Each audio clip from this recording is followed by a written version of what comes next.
네, 어제 갑자기 예상치 못한 기사가 하나 떠서 좀 놀라신 분들이 계셨을 것 같은데요. 테슬라 이사회는 일론 머스크의 CEO 자리를 물려받을 사람을 찾고 있다. 이 어제 발간된 월스트리트 저널의 한 기사 제목입니다. 이 기사가 나오고 잠시 사람들이 패닉을 하는 모습이 보이기도 했는데 보통 PR 활동에 크게 신경을 안 쓰는 테슬라이지만 일론의 계정도 아닌 테슬라의 공식 계정에서 바로 전면 반박을 해주면서 사건이 마무리가 됩니다.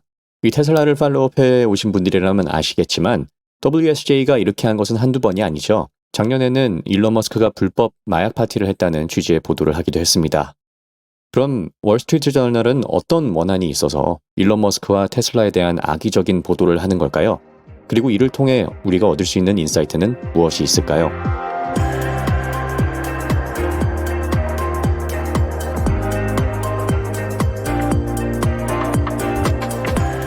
WSJ는 로버트 머독의 소유 미디어입니다. 폭스뉴스 그리고 뉴욕포스트와 같은 그룹에 속한 신문사로 정치 편향을 따지는 미디어 바이어스로 판단을 했을 때는 중도 보수 사이 어딘가에 위치해 있죠. 물론 머독 가문이 석유산업 그리고 보수 정치 세력과 연관이 깊다고 알려져 있어서 이런 친환경 사업을 하는 머스크 측과 이해관계 충돌이 있을 수는 있지만 직접적으로 충돌을 한 사례는 없습니다. 오히려 머스크는 2023년도에 이 머독 소유의 폭스뉴스에 있는 터커 칼슨 쇼에 나오기도 하고 또 트위터를 인수했을 때 터커 칼슨을 적극적으로 홍보를 하면서 X에 와서 당신의 미디어를 꾸리라는 홍보를 해주기도 했죠. 그래서 WSJ가 구조적으로 머스크를 비판한다라기보다는 이 WSJ의 자체적인 원칙과 그 소속 기자들의 판단에 따라서 머스크를 공격하는 현상이 일어나는 게 아닐까가 저의 판단인데요. 이 기업이나 비즈니스 영역에 있어선 WSJ가 이 엄격한 잣대를 들이미는 것이 기본적인 기조입니다.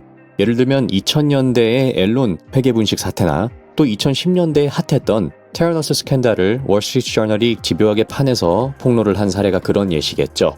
이때 테라노스를 담당했던 이 사람이 월스트리트 저널의 존 캐리루 기자인데 테라노스의 몰락을 자세하게 담았던 배드블러드를 집필해서 베스트셀러 작가로 등극하기도 했습니다.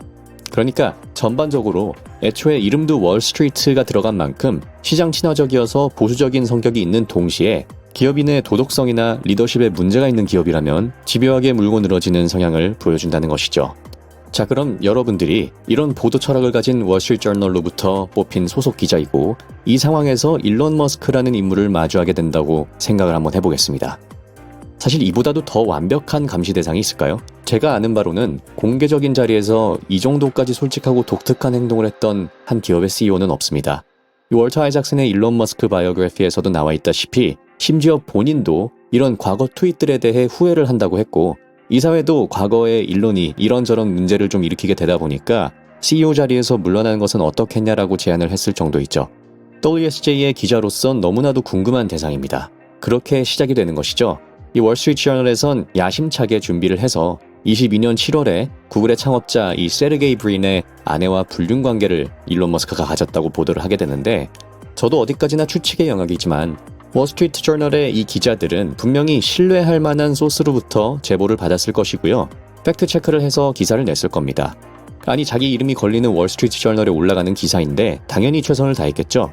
또 앨론의 분식 회계를 파고들고 또 완전 핫했던 스타트업 테라노스를 몰락시킨 선배들의 전설적인 행보들을 잘 알기에 본인들도 그런 하나의 성과를 달성하려고 열심히 노력을 했을 겁니다. 하지만 이들이 머스크를 조준할 때 간과했던 것이 하나 있는데 바로 머스크의 대응 방식이죠. 뭔가 공식적인 루트를 거쳐서 성명을 발표하는 게 아니고 세르게이 브린이랑 같이 있는 사진을 올리면서 트윗 몇 마디로 조롱식의 일축을 하는 스타일입니다. 그러면서 거세게 이 WSJ에 대한 비난을 하게 되는 것이죠. 신사적이게 대응하는 게 아닌 완전한 망신을 주는 수준의 대응을 하는 겁니다. 이렇게 되면서 자연스럽게 WSJ 측에선 머스크에 대한 반감이 생기게 됐겠죠. 그러면서 무너뜨리고 싶은 그런 개인적인 감정까지 작용을 했을 겁니다.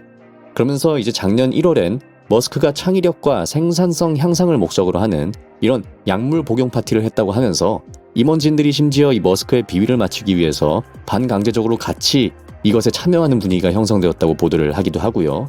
또 이제 바로 어제 있었던 테슬라에 대한 저격 기사인 테슬라 CEO 교체설을 보도하게 되는 것입니다. 자, 뭐 어디든 완벽할 순 없습니다. 머스크도 분명 거짓말을 안 하진 않죠. 당장 FSD만 하더라도 이미 2021년부터 되어야 되는 게 맞았습니다. 하지만 제가 주목하는 것은 누가 옳고 정의롭냐라는 것보단 이 WSJ를 포함한 레거시 언론과 일론 머스크의 대립 구조입니다. 지금 일론 머스크에게는 2억 2천만 명에 달하는 팔로워가 있습니다. 이런 일론 머스크가 WSJ에 대한 비판을 하게 된다면 사실상 이 레거시 미디어 입장에선 신뢰도에 엄청난 타격을 입게 되는 상황이죠. 이런 싸움에 있어서 WSJ가 일론 머스크에게 도저히 상대가 안 되는 하나가 있습니다. 바로 속도이죠.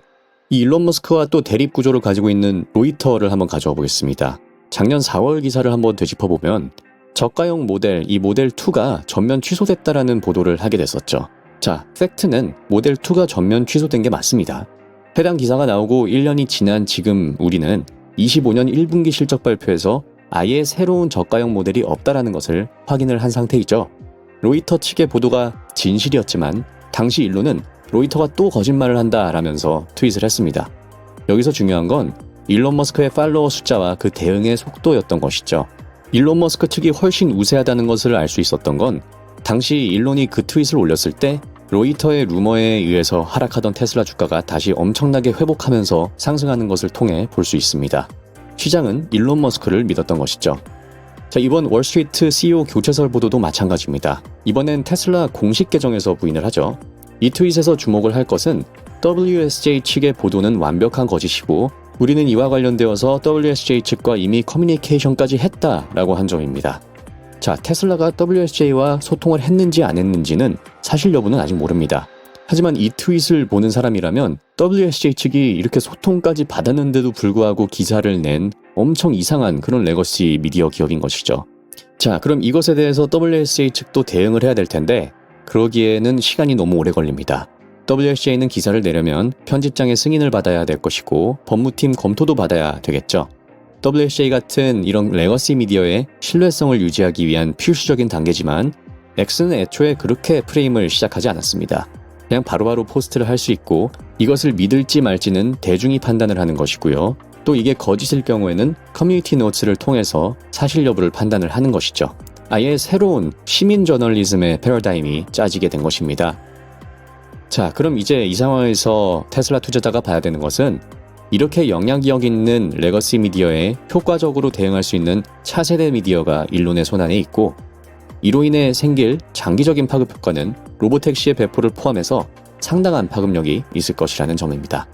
자, 이 최근 테슬라 AI 계정의 포스트를 보면 로보택시의 시작이 6월 말이 아닌 6월 1일인 것으로 보이는 것 같습니다. 지금으로부터 30일이 안 남은 것 같은데요. 앞으로 이 로보택시가 제대로 배포가 되면서 과연 X는 어떤 역할을 하게 될지 이 서비스의 배포와 확장성이라는 부분에 있어서 어떠한 화력 지원을 해줄 수 있을지 한번 생각해 봐야겠습니다.